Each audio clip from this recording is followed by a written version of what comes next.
Literapistas! Hoje estamos aqui para mais um episódio de Conversa com um Autor e antes de vos apresentar este autor fantástico que eu tenho aqui hoje, nós, vou-vos relembrar que tenho em estúdio a Flávia Amâncio.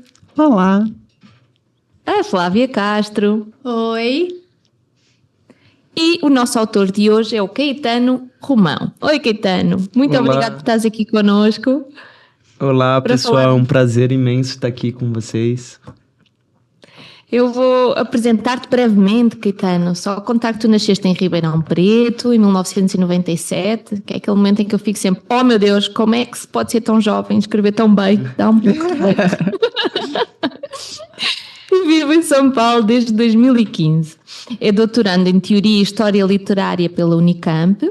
Publicou Um Nome Inteiro Disposto à Montaria, pelas 7 Letras, em 2021 e foi livro semifinalista do Prémio Oceanos em 2022.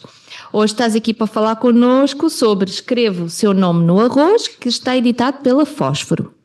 A Flá vai-vos ler aqui um bocadinho a sinopse do livro. Conta lá, Flá. Isso. Lembrando a todo mundo que está acompanhando a gente que a gente fala sobre o livro. Então, para aqueles que se incomodam, parem aí, pause, vão ler o livro e depois voltem para conversar com a gente, tá? Então, vamos começar aqui um trecho da orelha do livro que diz: 2 irmãos enterram a mãe.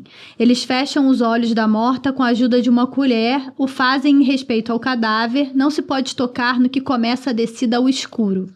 Um dos filhos, o protagonista, é gago. No outro, o tremor é nas mãos. O título já inicia o retrato da família. Um nome escrito num grão de arroz é a palavra que nos nomeia, tão pequena, cabendo na mínima superfície. O nome surge depois do grão, mas ambos se destinam à terra. Escreva o seu nome no arroz é composto de capítulos curtos, no ritmo da interrupção, pois trata do tempo circular dos homens, da humanidade ao rés do chão, dos vínculos tão filiais quanto provisórios. Não sobra ninguém vivo num álbum de família. Também narra a atração dos nossos corpos pela terra, pelo desaparecimento futuro que ela nos promete, não só do corpo, mas da insanidade. É o texto da Andréa Del Fuego aqui da orelha do Escreva o Seu Nome no Arroz. Isso. Então, Caetano, entrando já assim, porque a gente tem muita coisa para falar sobre o teu livro, vou assim já arrancar falando dele abertamente. Nós achamos o livro incrível. Ele tem uma estrutura fragmentária que combina muito bem com o pensar do protagonista. É um livro sobre as palavras que nos deixa em silêncio, não é? Ele tem esse efeito em nós. É esmagados pela beleza e pela tristeza. E eu achei muito feliz o episódio, muito feliz no sentido de muito bem conseguido, o episódio da pintora. Porque o momento em que ele encontra essa mulher, que olha a realidade que ele vive, não é? A realidade que o rodeia, e o olha a ele, que ela realmente o vê, não é? Eu gostei porque este livro é como se ele fosse uma pintura, também ele, não é? Algo de muito pictórico e sensorial que nos leva para essa atmosfera. Então eu queria saber como é que tu pensaste a relação entre a imagem e a palavra neste livro. Olha só, é uma ótima pergunta, assim, e não é uma pergunta que eu tô muito acostumado a responder, né? Já começando, assim, a falar um pouco sobre como é falar do livro. Nesse meio tempo, tive algumas oportunidades de estar falando sobre ele, fazendo mesas, conversando com pessoas, dando entrevistas. Então, é muito louco isso que, às vezes, a gente já tem uns caminhos pré-traçados, mas também tem sempre a ocasião de ser pego de surpresa.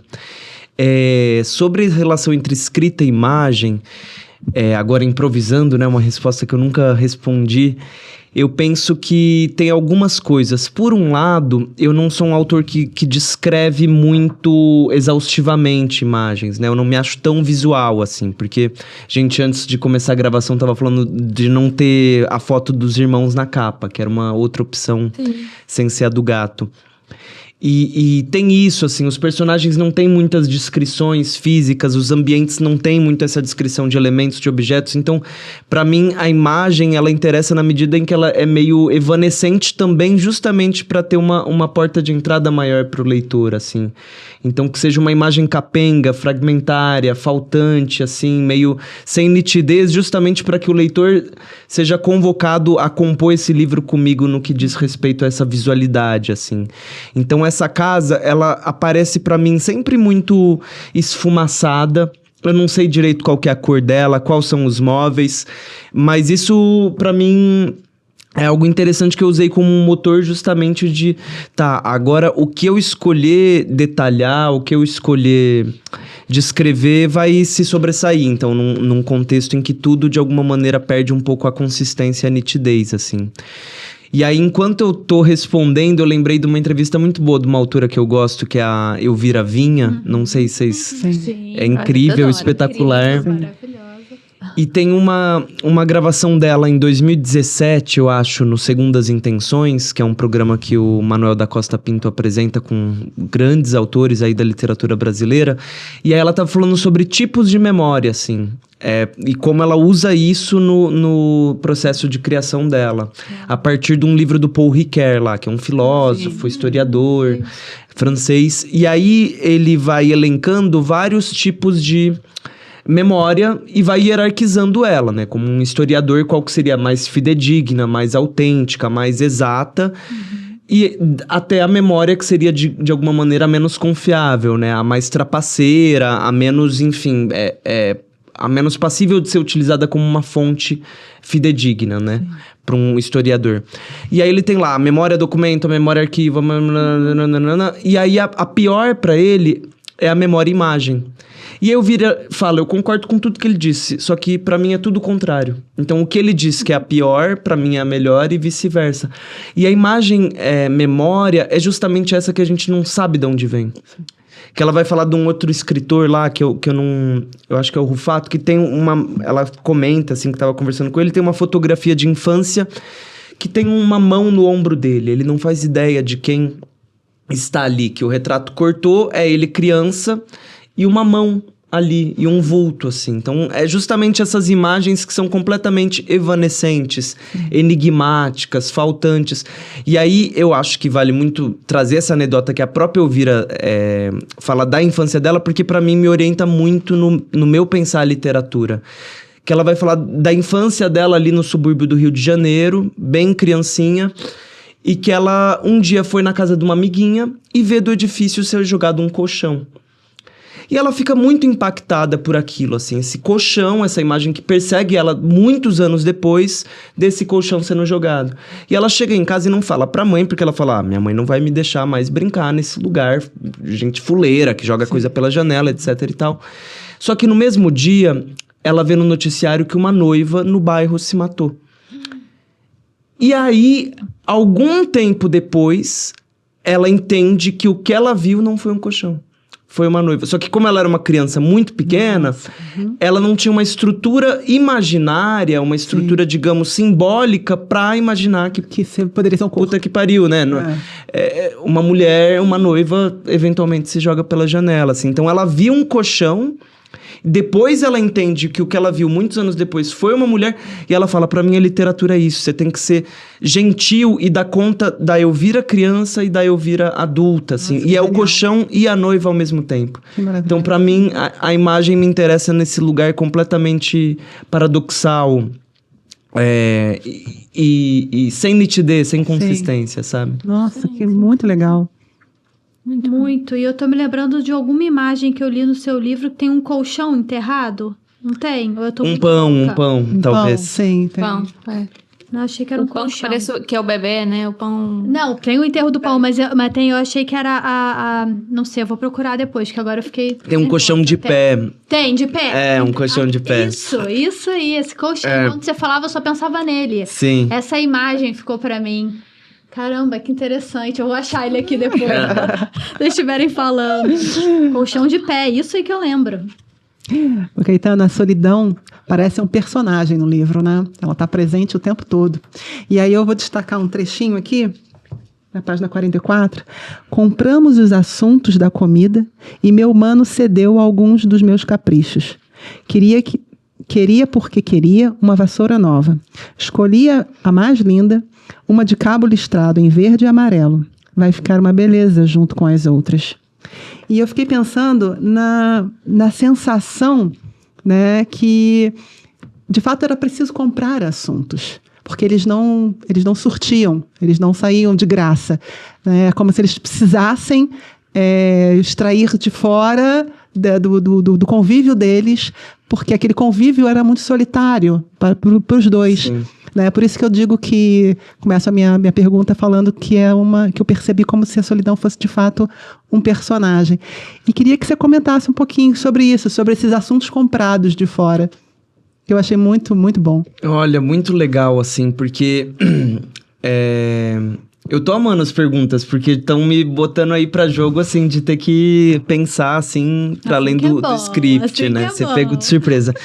Não, porque essa coisa da saída, né? Pra mim foi mais do que, digamos, algo consolidado já que eu tinha da história. Na verdade, todo esse livro foi uma deriva investigativa, eu não tinha uma história. Eu fui descobrindo enquanto eu escrevia. E chegou um dado momento do livro em que eu me confrontei com uma grande questão que era, ou eu foco nessa clausura, então vai ser um livro completamente cerrado nessa casa, ou eu vou, então, tentar preencher um pouco mais com essas cenas externas. E foi uma coisa que eu tive muita dificuldade. Escutei muitos amigos que estavam lendo com opiniões muito diversas. Tinha gente que não gostava dessas cenas de assuntos, de ter que sair. Falava, não, foca mais nesses dois aqui, nessa casa, nesse enclausuramento, os dois entocaiados aqui. Mas para mim tinha um interesse muito grande de fazer também um livro de saga, ou parodiar um pouco essas sagas. Assim, teve uma série que me marcou muito na infância, que eu via com a minha avó, que é Hoje é Dia de Maria. Assim, eu lembro de ir dormir alguns dias na casa da minha avó e passava de noitão. Então, casa da avó é aquela oportunidade que a criança tem de dormir mais tarde. E eu lembro de ver aquela série que é muito... Não sei se vocês lembram, Sim, assistiram. eu lembro. Não Sim. É um espetáculo, assim, é muito bonita, assim, tem uma direção de arte fenomenal, é um elenco maravilhoso. E tem essa coisa de saga mesmo, essa estrutura de episódios, de um herói que sai, vai encontrando fulano pelo caminho e o outro pelo... Que é outra estrutura narrativa que não tem, digamos, esse senso de progressão, de encaminhamento, mas justamente de um eu que é interpelado por figuras que, de alguma maneira, não se encaminham para lugar nenhum, assim. Mas também vão trazendo um acúmulo de experiências. Então, para mim, tinha muito esse desejo de trazer algo da saga e dos episódios para esse personagem, para além desse enclausuramento na solidão, mas que também não resulta em nenhum tipo de transcendência, epifania, transformação. O livro, para mim, me interessa muito nesse lugar do impasse, de uma certa paralisia, assim, ou do paradoxo, assim. É um livro que é interpelado por muitas vozes, né, que tem isso como um elemento central, essa infestação, essas vozes que vêm do chão como pragas, Sim. mas que ao mesmo tempo não comunicam. Sim. Então é um livro que está o tempo todo pensando nesse paradoxo do que é o dizer e do que é incomunicabilidade. E também desse lugar da saída e do retorno, desse vai, não vai, assim. Tanto que para mim o meu desejo foi terminar com essa cena de impasse mesmo, eu vou varrer a sujeira de um lado, mas ela vai vir pro outro. E como que a gente não pensa em algum tipo de superação fácil, né, do impasse, da paralisia. Nossa, que bacana. Bom, o tempo também é outro tema que parece estar suspenso na sua obra. Assim, a gente termina uma cena e passa para outra sem saber o dia, a hora que aquilo ali está acontecendo. Temos uma cena inicial do enterro da mãe, né? Mas ao virar a página nós não sabemos há quanto tempo os novos eventos ocorreram. E quantos anos, dias, meses faz que, enfim, que essa mãe morreu ou que esse irmão adoece. E eu queria entender, enfim, na verdade, eu queria saber como que foi essa sua escolha? Como é que você escolheu, né, não colocar o tempo na narrativa? Enfim, como é que surgiu isso para você? Veio bem espontaneamente, eu fui percebendo, assim, eu comecei, digamos, pelo começo, né? Então, as primeiras páginas que eu escrevi desse livro são as 50 primeiras, assim. E aí já vem uma coisa intercalada, assim, não linear. Que aí eu fui entendendo que tem a ver um pouco com esse tempo espiralar, digamos, fragmentário, circular do luto mesmo, que não é uma linha reta, mas que as coisas ficam voltando e ficam indo e regressam e avançam. Então eu fui percebendo que casava muito com os temas que eu tava querendo perseguir um pouco no livro. Essa escrita descontínua mesmo, completamente fragmentária. E de novo, ao mesmo tempo que eu falei da imagem, né, como essa coisa que eu suprimo para o leitor entrar mais, o tempo também foi meio um desejo de que o leitor entrasse no livro, se aconchegasse nele, preenchendo justamente essas lacunas.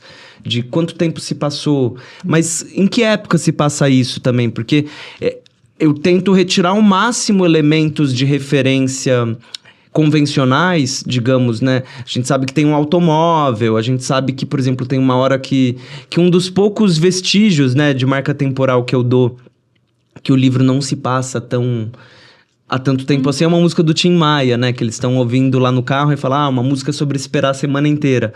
Mas é sempre nesse lugar de querer construir um chamado ao leitor para ele preencher ativamente essas lacunas. E um apreço também que eu tenho por uma espécie de anacronismo, como que a gente vai brincando com essa sobreposição de referências e temporalidades para criar algo completamente insólito, digamos assim, né? E aí tem muitas referências que eu adoro, assim, tipo, desde infanto-juvenis até mais literárias, canônicas, entre aspas, né? Então, eu gosto de anacronismo, gosto de tempos estranhos, gosto de sobreposições e... Muito bom, a gente também gosta. Eu acho que, assim, tem uma questão dessa convocação que você fala, né? A participar ativamente da leitura, que ela se dá não só com o preenchimento do que falta, me parece, mas também com um respiro também para processar tudo aquilo, né? Acho que tem muita coisa que vem em cada trecho. E eu sinto até, fiquei pensando sobre isso, né? Às vezes são coisas tão intensas, né? Enfim, para minha leitura, cada leitura é uma, enfim, que essa fragmentação do tempo é ao mesmo tempo um respeito a esse processo, a essa digestão, né, por parte do leitor, sabe? Dá tempo das coisas decantarem. Fico pensando até, você falou do tempo do luto, né, que não é linear, ele não é mesmo, inclusive as memórias, né, quando a gente está enlutado, elas vêm e vão. E talvez seja uma proteção da gente também, né? Para arejar, para dar espaço também para aquilo tudo se acomodar. Porque são imagens bonitas, são detalhes muito particulares. Então, é quase como um convite ao mundo desse narrador, né? E a gente vai ingressando aos poucos, porque se no início tá tão distante, é esse o tempo que a gente precisa para ir se aproximando. Então, acho que eu tô só emendando aqui que a gente estava falando um pouco da mesma coisa. Tem a questão do tempo da narrativa. Sim. E tem essa escrita fragmentada que acho que para o leitor é super interessante também, né? Esse tempo de chegada. Legal. Tem uma presença do nada, né? Eu acho que aí fazendo a ponte entre as duas perguntas da Flávia, que tem a solidão e a temporalidade, ele traz muita presença do vazio, não é? Ele concretiza o vazio constantemente, apesar de estar muito cheio, não é? Como tu dizias, que tem nas vozes, aquela coisa toda, mas há muito vazio, há muito nada, né? Então, não sei se o nada é propriamente um vazio, aí entramos naquela discussão, mas há muito um espaço em que há um buraco, assim, de alguma outra maneira, que ele vive ali um buraco. Então isso, pelo menos eu senti isso enquanto pessoa que lê, não sei se vocês sentiram isso, mas que eu acho que faz muita ligação entre essa solidão e a temporalidade. Esse tempo para a gente encontrar um buraco, ficar ali um pouquinho também. É, perfeito. Eu acho que tem esse topar com o vazio e até porque tem algo da impressão do cotidiano, digamos, tem gente que leu nos termos do diário, por exemplo, como se fossem entradas justamente de um diário, que é, hoje eu tava lavando a janela, hoje não sei o que, hoje meu irmão tá tossindo, hoje eu fiz um chá. E aí eu comecei a reparar justamente, assim, né, que a forma diário traz de sentido, e também uma coisa que, digamos, foi ativamente pensada por mim é como que a gente pode pensar num tipo de literatura e um tipo de narrar que não seja do encaminhamento progressivo, né? Sim. A gente pensa desde a poética do Aristóteles, tem aquela coisa muito da unidade de ação, de causa e efeito. Então, E eu acho que são critérios que ainda estão muito em voga pra gente analisar tudo, seja um filme, seja uma obra literária, tudo. É pensando como que esses elementos têm que convergir para algum tipo de superação, para algum tipo de conflito e síntese, etc. Tarará. O drama, né, a tragédia para ele seria a forma por excelência que trabalha isso, mas sei lá, autores como Cortázar também, ali, as teorias dele sobre conto, Piglia, coisas que eu li muito na graduação que pra mim foram muito castradoras, na verdade. De que tudo ali tem que ter uma razão de ser. Não tem sobejo, não tem nada sobrando aqui. Sim. Se eu falo que a poltrona é azul, é porque no final o azul da poltrona, etc e tal, se o copo tá aqui, esse copo tem... E aí eu tenho um apreço muito grande justamente pelo sobejo do mundo, assim, essas coisas que sobram, esses restos, essas coisas que não se encaminham, que não convergem para uma macroestrutura, assim. Eu penso muito num texto do Barthes, lá, que é o efeito de real, e talvez o real também como nada, como vazio, assim, essas coisas que resistem, né? A palavra, e foi algo que eu fui pesquisando. E aí, nesse livro, o Barthes fala algo muito bonito, que ele está analisando um livro do Flaubert, que tem uma descrição imensa do quarto de uma personagem lá da casa dela, e ele tá citando isso e aquilo, e aparentemente tudo tem uma razão de ser, no sentido de trazer informações pro leitor, relevantes, etc. Só que em um dado momento ele fala, em cima do piano tinha um barômetro. E aí o Barthes fica falando, meu Deus, essa informação é completamente dispensável, inútil, ela não traz nenhum sentido, digamos, que favoreça nada. E aí ele se apega muito nesse barômetro falando, isso é o efeito de real, na verdade. É justamente por não significar, por não se incorporar a essa cadeia da estrutura, da narrativa em que as informações vão... É como o resto que, na verdade, isso significa. Então, eu acho muito bonito. E meu livro tem muitos restos, tem muitas pontas soltas, tem elementos que não vão para lugar nenhum, personagens que desaparecem. Então, quando vocês trazem essa questão do nada, do vazio, desse tempo descontínuo, também para mim, tentando explorar uma outra possibilidade de literatura, que seja uma literatura dessas obras também, assim. Muito legal. Muito interessante. Bom, a gente está com bastante pergunta, então eu vou fazer o seguinte, eu vou direto para 9. Uma coisa interessante que a gente percebeu também é a admiração mútua entre os irmãos, né? Sobretudo a admiração do irmão mais novo pelo irmão mais velho. E ao longo da leitura, chama a atenção o excesso de elogios que ele faz ao irmão mais velho, né? E, assim, tanto, enfim, o quanto ele é lindo, os pelos do meu mano, a barba do meu mano. E vou destacar um trecho aqui que ele diz: no dia em que Simão se engasgou, me agradava ver ele tropeçando a língua, suas palavras vindo sem as beiras. Nunca meu mano me pareceu tão bonito. Então, outra coisa que também me chamou a atenção foi a epígrafe que você faz, a tragédia de Hipólito, né? Então, lá tem um amor proibido. E também a sensação que eu tive é que entre os irmãos também havia um amor proibido.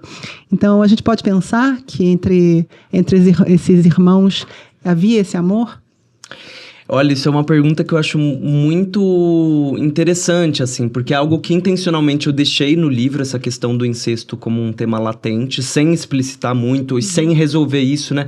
Então, primeiro que você fragou isso na epígrafe, né? E eu não vejo muitas pessoas dando muita atenção, mas, de fato, talvez seja um desfecho não trágico que nem, de fato, na tragédia. Até que eu estava falando de Aristóteles, né? Enquanto drama, a tragédia, assim, essa unidade de ação. Aqui é um outro tipo de encaminhamento narrativo em que a tragédia não se efetua, mas o desejo proibido está ali o tempo todo, né? E aí o que eu quis com essa voz narrativa, assim, foi construir justamente um lugar um pouco de ambiguidade, assim, sabe? Porque muitas pessoas, e eu fico muito feliz, assim, mas leem esse narrador na chave da ternura, da fofura, da ingenuidade, de alguma maneira, mas também quis deixar impresso algum tipo de potência de perversidade mesmo. De malícia, de impostura. Teve uma resenha muito legal que o Pádua Fernandes escreveu sobre o livro, que ele vai ler esse narrador como um monstro, na verdade, não como esse esse cara que ama e quer cuidar do irmão, e tem a diligência ali e a prontidão para cuidar da casa, mas que na verdade é alguém cínico. Então me interessa pensar nessa ambiguidade quando eu construo essa voz. E sim, acho que tem uma coisa de um desejo muito latente, muito velado, mas que não se realiza, assim, porque eu acho que no limite, o que eu tentei explorar um pouco também foi a questão do quanto esse livro fala sobre a impossibilidade de assimilação do outro, assim, em certo sentido, sabe? O outro enquanto esse impossível. E as relações e, inclusive, os parentescos que são possíveis de estabelecer com os outros entes e viventes. Para mim é um livro que não sei se é tão evidente, mas o meu grande interesse foi pensar o sentido da filiação e do parentesco, assim. Não. Tem um texto muito legal da Donna Haraway também que eu gosto, que ela vai falar justamente de questões ecológicas, de feminismo e tal. E ela tá falando como que na sociedade eurocentrada, enfim, na sociedade colonial, a gente tem muito essa ideia da hereditariedade, tudo meio gira em torno da figura do patriarca, enfim, como que esses são os nossos modos de estabelecer agrupamentos entre seres humanos nesse modelo social, pautado na genética, na lógica da filiação. E aí o que ela vai propor, que eu acho que tem muitas ressonâncias, inclusive outras cosmovisões a partir do pensamento ameríndio, por exemplo, são outros modos de pensar o parentesco em detrimento da filiação, né? E aí eu acho bonito também pensar nisso, assim, como que a gente se irmana com as coisas. E aqui, não sei, tem isso, o pai de um pão, no limite, assim. Isso vai levando na radicalidade da especulação, assim. Mas, para mim, essa relação dos irmãos estão muito pautadas, assim, por esse impossível e também pelo desejo da filiação, assim. Legal. Muito bom. É como a coisa do prego também, né? É muito bonita essa cena que ele pisa o prego e a mãe vai lá atender o prego, né? Sim. Por um limãozinho no prego. Mas eu acho que a minha pergunta agora tem muito que ver com isso que tu estás a falar, mas que para mim veio como sensação completamente, e vou ler aqui um trechinho do teu livro, que eu gostei muito, que diz assim: não demora e a terra volta a firmar, chupando as poças e mostrando pouco a pouco a baderna que tem sido feita nos últimos tempos. Há coisas de teto no chão, há coisas de teto no chão. E eu achei muito boa esta frase, já quase no final do livro, porque eu acho que ela resume muito bem o livro e o protagonista, não é? Ela é tipo um desses momentos assim que a gente capta alguma coisa da essência.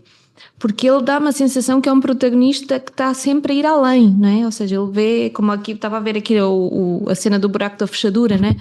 Ele quer olhar para o buraco, ele vai indo para o buraco e vai até que o buraco, alguém do outro lado, o próprio olho do outro lado o olha, não é? Então é quase como se ele tivesse o tempo todo à procura de um limite que lhe possibilitasse a vida. Mas esse limite escapa sempre, né? Ele está sempre a entrar no território do impossível, do mais além, do que não tem, né? Do que não fica ali, não tem um contorno, né? Tem algo de uma loucura, assim, mais do que uma perversidade. Eu até veria muito como uma experiência da loucura. Não sei o que é que... Sim, não, acho muito interessante que para mim entra numa discussão do que é a própria natureza do sentido, assim, né? Tipo, eu como alguém que fez letras, assim, linguística, tal, nos primeiros anos, assim, eu fiquei muito tocado pelas discussões ali do que seria justamente o signo, a natureza do sentido, e o signo, na verdade, como a diferença pura, na verdade, né? A palavra não tem um caroço, uma coisa. Na verdade, a palavra, ela significa justamente por não ser o que a outra é, etc, etc, etc. E aí tem a cena, por exemplo, que eu acho que você tá falando dessa vertigem dos limites, dos impossíveis. Primeiro, essa voz que diz... Aí o irmão pergunta, mas o que ela tá dizendo? Dizendo. Dizer não é necessariamente dizer alguma coisa, né? Então, ou a cena das letras também, né? Que ele fica... Isso, no pó, né? Vem do pó ali falando isso. Tá escrito alguma coisa, mas é uma escrita sem palavra. E sempre essa vertigem de que tudo pode significar imensamente. Quase como se fosse uma paranoia, né? Digamos assim... em que tudo passa a ser uma cadeia infinita de significação, né? Tipo, aí ele fala, meu Deus, se eu for entrar nessa, tudo é legível, né? O pé de galinha do meu irmão, o pelo grudado no sabão, tudo é letra, né? Então, também para mim tem a ver um pouco com essa entrada muito violenta, traumática, na linguagem mesmo, assim. de como que é um ponto de não retorno, né? Uma vez que a gente entra na linguagem, né? Ou que a gente é alfabetizado, não existe ser desalfabetizado, né? Ou desaprender, assim. Se bem que o irmão perde a voz, então pra mim tá sempre nesses lugares de pensar o que é esse traumático da palavra se inscrevendo na gente, assim. Bonito, muito legal. Então, outra coisa, né, que eu acho muito interessante é o nome, né? Escreva o teu nome no arroz, não é? Ou seja, alguém que lhe diz, escreva o teu nome no arroz. E nós nunca sabemos o nome do protagonista. No entanto, eu sinto que no momento em que essa cena aparece na narrativa, é como se o protagonista estivesse a lutar para ser, né? Lutasse para poder ser. Quando lhe escrevem, é quase como se lhe oferece, quando lhe escrevem o nome, né? Oferecem escrever o nome, é quase como se dissessem, olha, toma aqui uma coisa de uma sustentação, assim. E no fim, ele entrega esse grão de arroz com o nome dele à boca do irmão, e o irmão já está na terra, não é? E a sensação que fica para mim é quase como um pagamento de uma dívida, não é? Como uma troca. Quase como se ele, depois disso, pudesse, por fim, existir. Olha só, eu não tinha pensado nisso. Eu tinha pensado em muitas coisas, mas essa ideia de pagamento, pra mim, é bem interessante, assim. Que eu comparo com um comprimido, né? Na cena do livro, eu falo, ele tá com o lábio cerrado, parecia uma pessoa numa enfermaria recusando comprimido. Então, pra mim...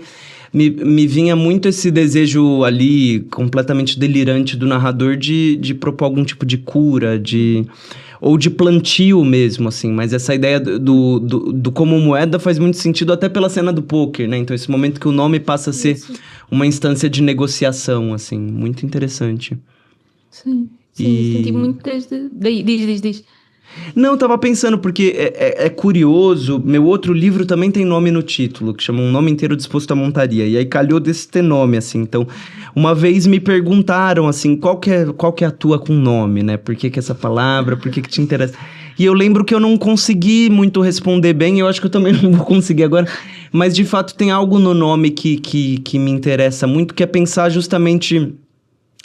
como aquilo que nos é dado, né? De alguma maneira. Então, tem algo da dádiva no nome. É aquilo que a gente não escolhe, que a gente recebe. E que a gente passa a responder inteiramente por isso. Mas sem algum tipo de voluntariedade. Então, tem algo de um presente ingrato no nome também, assim. Não sei. É como se fosse quase né, a experiência, aquilo que tu estavas a falar antes, né? Do que a palavra... Quando surge, ela limita-nos, não é? A mesa passa a ser uma mesa, não é? Passa a haver ali uma restrição e há muita coisa que se perde. O nome é quase como se fosse o exemplo máximo da palavra, não é? Porque Sim. A partir daquele momento tu és o Caetano, já não és o José ou o Luís, né? Já há algo de uma restrição, não é? Que ancora também, por um lado. Não tem só essa função de limite, mas tem uma função de ancoragem que aqui o personagem não tem. Sim. Então, na hora que ele dá o nome, não é? Ele tipo meio que assim procura essa, não sei, a sensação que me deu foi que ele procurava essa libertação pela ancoragem mesmo, não é? Um pagamento nessa troca com o irmão. Perfeito. Bom, outra coisa que eu achei assim bem interessante do livro foi a questão da Mesopotâmia, né? A maneira como tu trazes este personagem com a enciclopédia, a ler a Mesopotâmia, o aparecimento da escrita, né? Andamos aqui à volta de sempre destas questões. E estava a questão do pó, né? Que falámos, que ele começa a ver coisas no pó e aí fica a pensar, meu Deus, se eu começo a ler isto, vou interpretar tudo, né? A moça que pinta paisagens, mas lhes dá um nome tipo...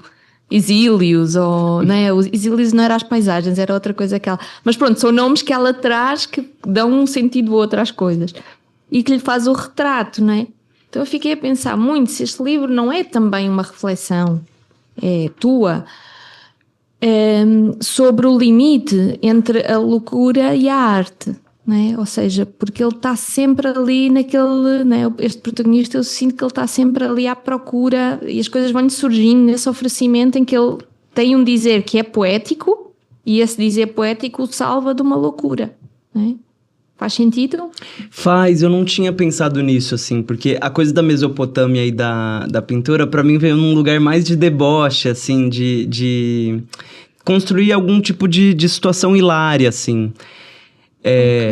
a Mesopotâmia, porque assim, eu olhava essas coleções para leigos, né, que de fato existe, eu falava, meu Deus, é muito aleatório, tem tudo para leigos, assim, tem criação de carpa para leigo, não sei o que, catalão para leigo, então foi uma tentativa de construir justamente aquilo que a gente tá falando dos anacronismos, desse insólito, essa ambiência, assim, tá, Mesopotâmia para leigos. Mas não só, porque tem algo que eu gosto muito ali na produção desse período, que é uma epopeia do Gilgamesh, não sei se vocês já ouviram falar. Sim. Que é um relato mítico muito antigo, mais antigo do que Ilíada, do que Bíblia, que conta, é um poema épico que tá falando de Gilgamesh, que é um semideus, se não me engano. Ó, já li faz tempo, talvez eu fale um monte de groselha. Mas é um semideus, né, que é uma epopeia justamente que vai falar da finitude. É aquele que o abismo viu, alguma coisa assim, né? Que ele, a princípio, tem um outro ser mítico lá, um outro rapaz que ele conhece, de cara eles saem na treta, assim, eles começam a se pegar, a se bater, mas eles se apaixonam logo em seguida. E um deles morre, né, esse parceiro, amigo, companheiro do Gilgamesh. E aí é toda uma saga dele pra tentar ressuscitar esse amigo. Então, ele vai lá numa cobra, ele vai não sei onde, que tem uma poção, uma folha... Gente, tô inventando aqui, mas é algo meio assim. Tem aquilo que vai ressuscitar e uma cobra rouba, e tem essas tentativas dele tentar ressuscitar, né? E aí vai falar justamente desse confronto do ser com a finitude, com a morte, assim. Então, acho que tem um pouco a ver com alguns temas do livro, assim, que é encarar essa destinação pro fim, né? Que é algo que esse poema mesopotâmico... ele é sumério, mas também ele circulava numas tabinhas de argila ao longo de séculos e séculos, da Suméria até a Babilônia, enfim. Mas é algo que eu tentei trazer daí. Agora, sobre a loucura, eu não sei. Eu tenho que pensar um pouco mais para responder, porque eu acho que tem algo do delirante, do impossível, desse vertiginoso, mas... algumas pessoas têm trazido isso pra mim, inclusive gente da psicologia, da psicanálise, olha, ele tem uma estrutura psicótica aí, não sei o que, mas eu realmente não tinha pensado nisso, assim, na relação desse sujeito com a palavra, com esses delírios, nesses termos, assim, preciso pensar mais. Muito bom. Eu queria comentar que eu vou, também, antes de fazer minha pergunta, quero ler um trecho, que foi um trecho que me pegou, na página 51, o final, e a página 52. Conforme aproximo o rosto, regulo as pálpebras, uma bem arregalada e a outra dormida. Há um corredor inteiro de sombras naqueles centímetros. Quando finalmente encaixo o olho na parte mais larga do buraco, percebo uma coisa incomum. Um contorno vai se fazendo, então sinto um pânico fulminante. Vejo uma pupila bitela, um outro olho, muito desperto e olhante, na ponta inversa da fechadura, cravado direto em mim. Então, essa cena eu acho maravilhosa. Aí a próxima Era que eu tava página. a falar ainda agora, né? Bem marcante essa cena. Bem marcante. Não, eu acho assim, e de novo, já chego aqui na pergunta.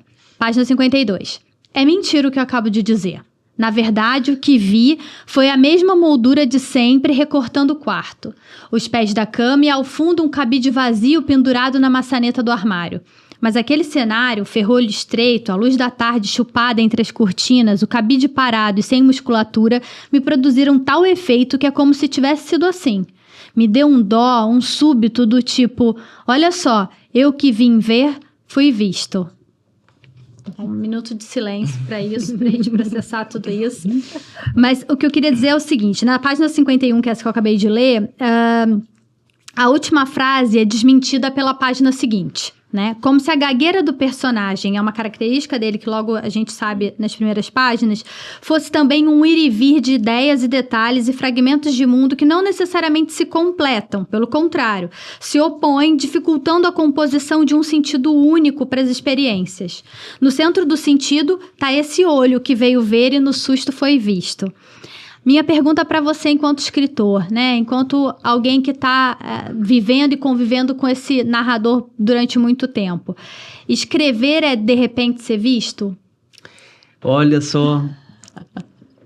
Eu acho que tem algo de uma entrega ali e de uma entrega completamente fora do alcance do controle, assim, de como a gente passa a figurar também diante dos outros através dessa palavra, assim. Eu acho que com certeza tem algo...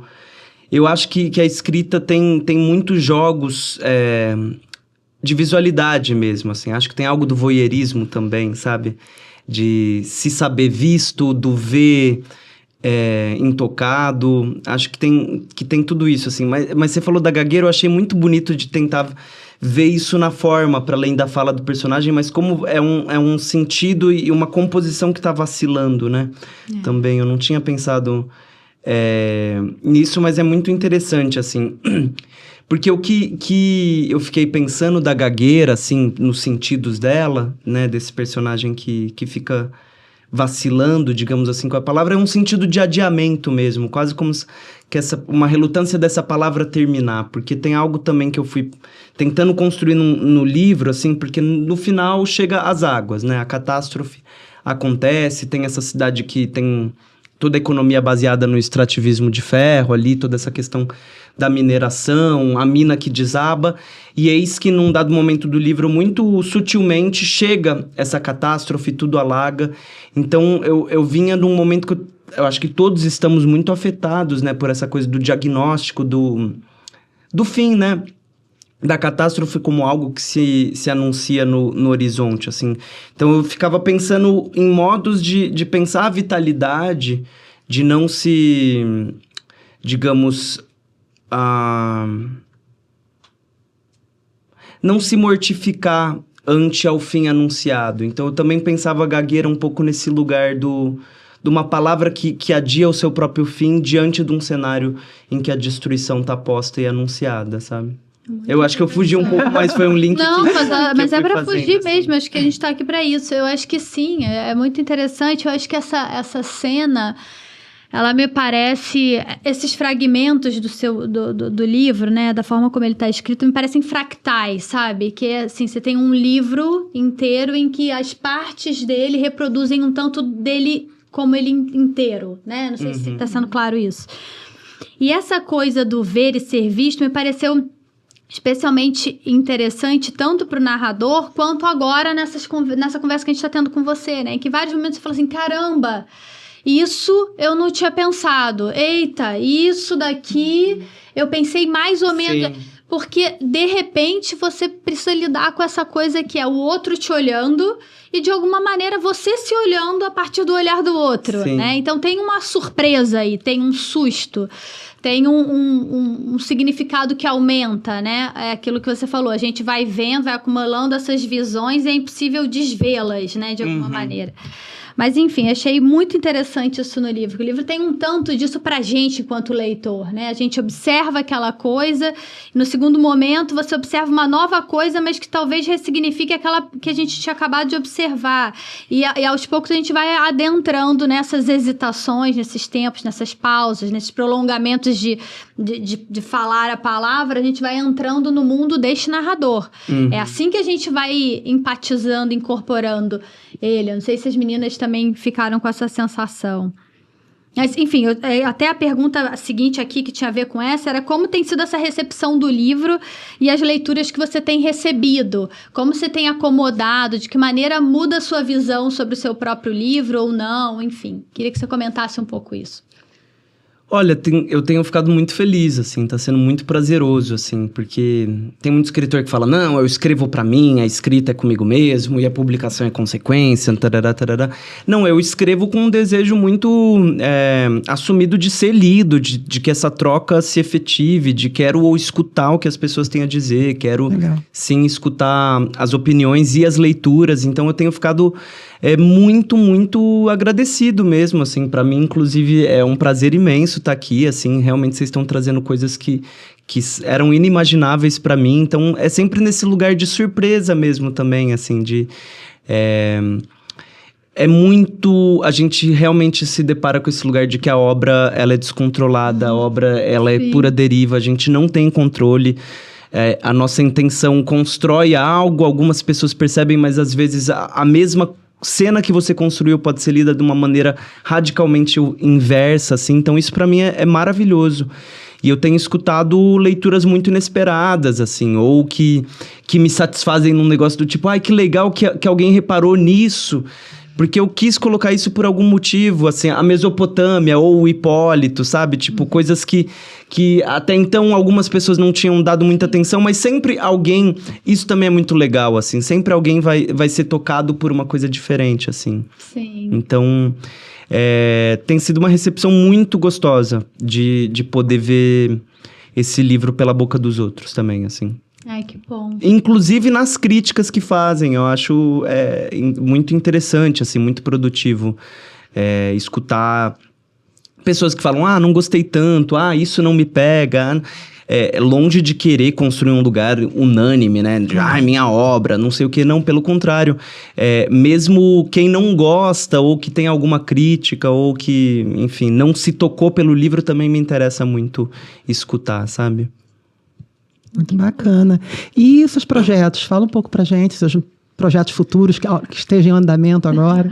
Fala um pouco. Queremos saber. Então, eu tô começando agora, faz umas 3 semanas, escrever um novo romance, que eu tô começando a entender meio do que se trata, tem algumas... Mas eu demoro pra escrever, gente, eu tenho que sair pra viver e depois voltar, assim, porque tem gente que já consegue engatilhar um projeto atrás do outro. Esse projeto finalizou ano passado, né?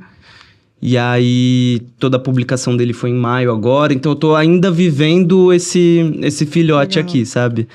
Mas eu tenho muito desejo de escrever um romance agora que eu tô começando a catar algumas referências, alguns temas que eu quero entender ali, que eu só consigo escrever lendo. Eu não consigo me manter sem ter muito horizonte, bagagem de tudo, seja de vida, de situações, de experiências e de leituras também, né? Então eu tô entendendo qual que vai ser esse aposento que eu tô construindo para me inspirar, qual que vai ser o imaginário desse livro. Tem algumas coisas de poesia também que me interessa voltar a escrever, sabe? Não vou trair a causa, né? Que meus amigos poetas falam, agora é romancista, agora virou a casaca, não sei o quê.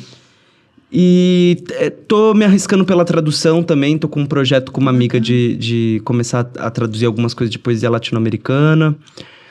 E, na verdade verdadeira, eu tô completamente focado na tese agora, que eu preciso qualificar e tá sendo muito puxado, eu tô arrancando os cabelos, então eu tenho que correr atrás disso. Legal, muito bom. Muito bom, muito bom. Muito bom. Então, Vamos avançar para as proustianas? vamos lá. Então, é assim, a gente sempre no finalzinho das entrevistas com o autor, nós fazemos estas perguntas, já é mais para o relax e para descontrairmos e para te conhecermos um pouco além, né, além do livro, né? Então, são perguntas assim, para ouvir e falar a primeira coisa que te vem à cabeça, sem muita preocupação, tá? Vamos lá. Então, se tu pares, claro, né? Senão também a pessoa pode não querer. Mas então, diz-me, se pudesses mudar uma característica em ti, o que seria? Nossa, peraí, eu não consigo pensar tão rápido assim.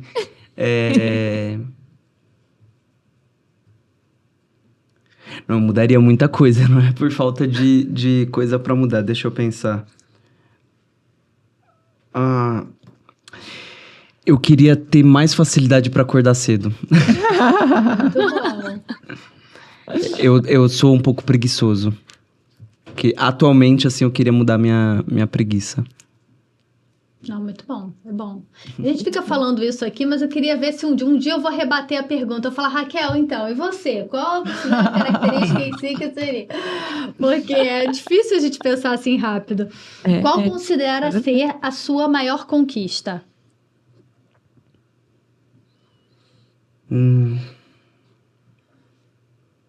Eu acho que meus amigos. Que lindo. Eu tô num momento da vida... Eu fui uma criança que mudou muito de escola. Eu tinha 4 irmãos, aí sempre um irmão tinha algum problema, que biriri, bororó. Então eu sempre... nunca tive laços muito duradouros, assim, durante a infância, de grupo de amigos, de amigo, sabe? Aquela pessoa que você conhece há 20 anos.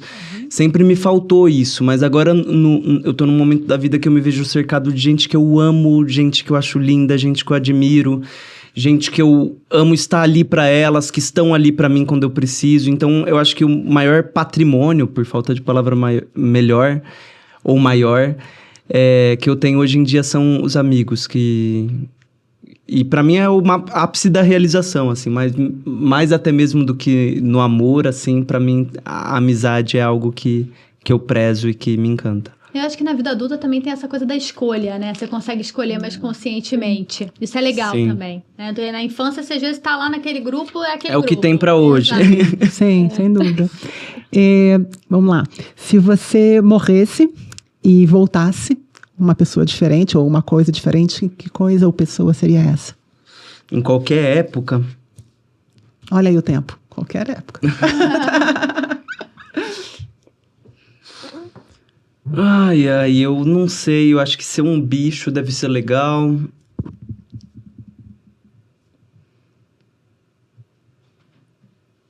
Eu acho que eu seria um bicho bem grande, assim, tipo uma baleia, assim, em muitos anos. Adoro, muito bom, gente. Quer explicar o porquê, não?